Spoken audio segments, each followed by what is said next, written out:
você pode inicialmente dizer como foi a gênese desse projeto? Porque essa é a sua primeira direção em cinema solo, né? E quais são as implicações que isso envolve? E como foi o desenvolvimento desse roteiro?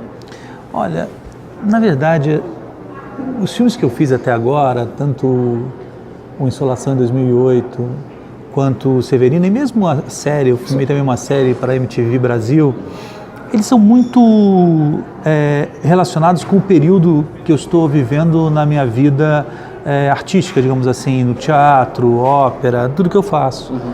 Então, não são obras assim solitárias, assim exatamente, entendeu? O Severino, por exemplo, a Insolação aconteceu a mesma coisa, mas o Severino especificamente, ele está envolvido por um grande projeto que começou em 2013. A gente fez para a Feira de Frankfurt de livros uma tetralogia no teatro sobre a literatura brasileira. Estendeu depois isso em 2 outros espetáculos, a tragédia latino-americana e a comédia latino-americana, para a literatura latino-americana. E o Severino é mais eu escrevi uma minissérie com 20 escritores latino-americanos nesse período, e o Severino é uma espécie de um braço disso a mais, entende?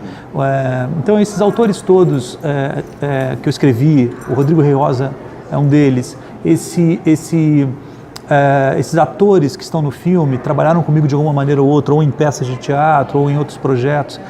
Então, eu sinto eles um pouco... A gênese vem de um projeto grande, sabe? Sim. Quem assiste o Severino somente não sente o todo do escopo e tem que, de alguma maneira, se gostar do filme, se aprofundar um pouco nesse projeto, digamos assim, que já existe há 5 anos, sobre literatura latino-americana, sobre a nossa relação do Brasil com a América Latina, com esses vizinhos, né? Eu fiz uma peça na sequência no Chile. Então tudo isso está envolvido, assim, digamos assim, nessa gênese do projeto.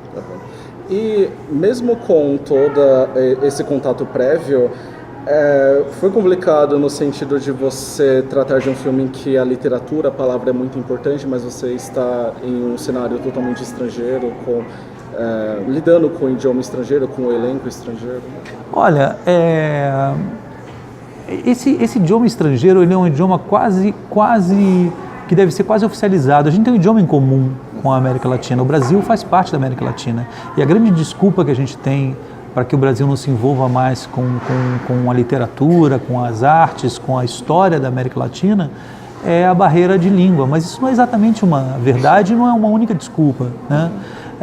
A verdade é que o Brasil, em especial as classes mais ricas, miram o way of life norte-americano, e acham um pouco kitsch essa relação com a América Latina, o que é uma grande besteira. A gente perde um tesouro literário, a gente perde chances de discutir a nossa história, passamos por questões sociopolíticas semelhantes, questões ditaduras, governos, desde o aspecto político até o aspecto artístico. A gente tem uma força em comum muito grande, muito semelhante, ainda com essa diferença de linguagem. E entre nós temos o portunhol, que é um idioma a ser oficializado de alguma maneira. É possível a gente chegar e conversar. A gente começa conversando, às vezes, em inglês, pateticamente em inglês, num trabalho, e depois, facilmente, a gente está conversando nesse idioma entre o espanhol e o português.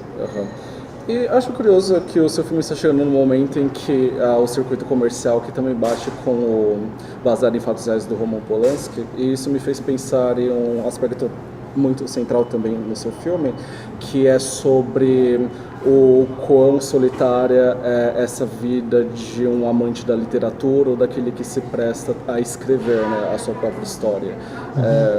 Como é esse processo para você de escrita? É igualmente solitário? Eu acho que em algum momento é. Não só o de escrita, mas o artista em algum momento ele tem que estar muito sozinho, né? Ele está muito sozinho, seja ele o artista plástico, um diretor de cinema, um escritor, mas o escritor especialmente, talvez ele opte até por ser das profissões solitárias a mais solitária, né?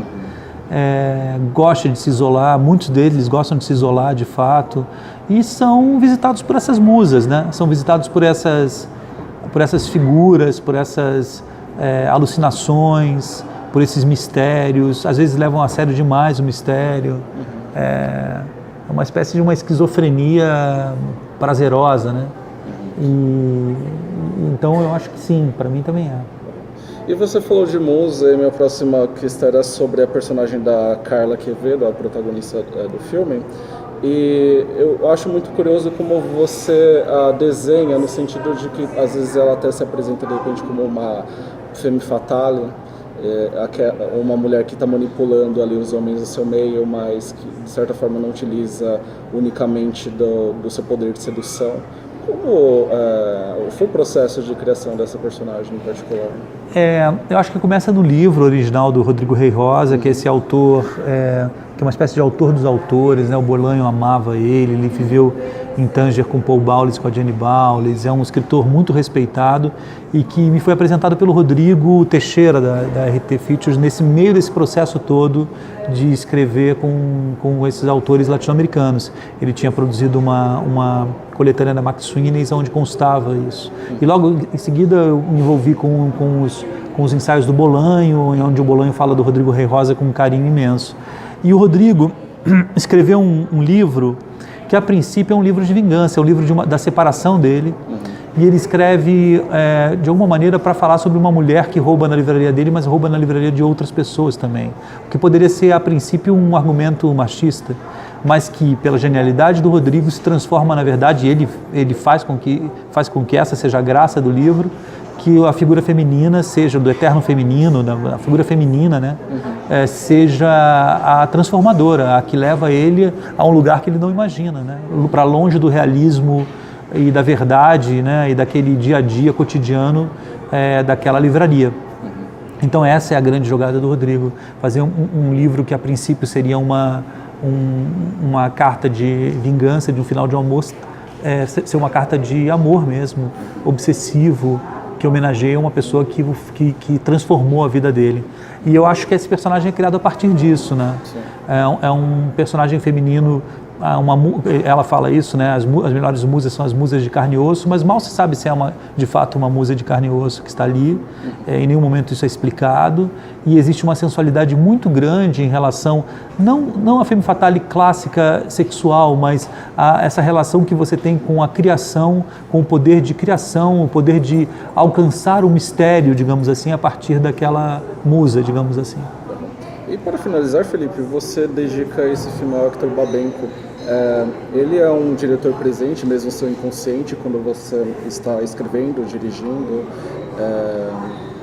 Qual a razão de você dedicar essa homenagem a ele? Não é um diretor efetivamente presente quando eu estou dirigindo ou não. É uma questão casual, mas é uma questão também muito importante.